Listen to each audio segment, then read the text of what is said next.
ich dir irgendwie hinterhergefahren. Nein, damals hab ich kein Konzert von dir versäumt. Und nachts konnte ich nicht schlafen. Oder wenn, dann hab ich von dir geträumt.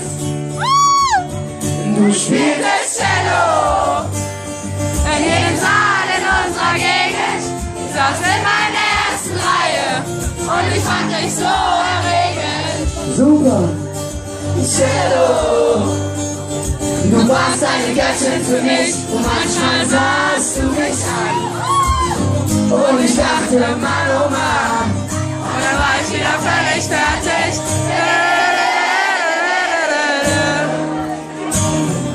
Ja, ich war ständig da, das hat mich dann überzeugt.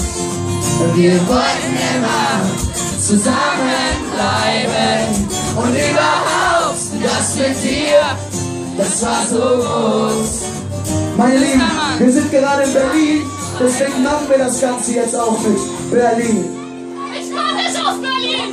Und heute wohnst du in Berlin und dein Cello steht im Keller und pack dein Ding auch nochmal aus und spielt so schön wie früher. Du spieltest Cello in jedem Saal in unserer Gegend. Ich saß immer in der ersten Reihe und ich fand dich so erregend. Cello, du warst eine Göttin für mich, manchmal sahst du mich an. Und ich dachte, Mann, oh Mann, und dann war ich wieder völlig fertig. Cello, oh, du spieltest Cello in jedem Saal in unserer Gegend. Ich saß in meiner ersten Reihe und ich fand dich so erregend. Oh Cello,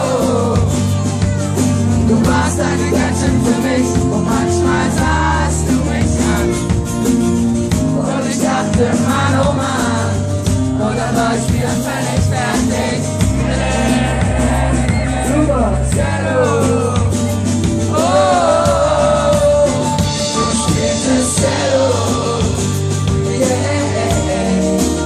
Egal ob in Chicago, ich war dabei, du warst dabei, wir sind dabei.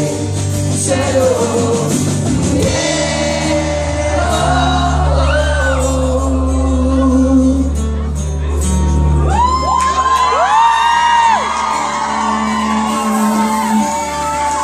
Cello.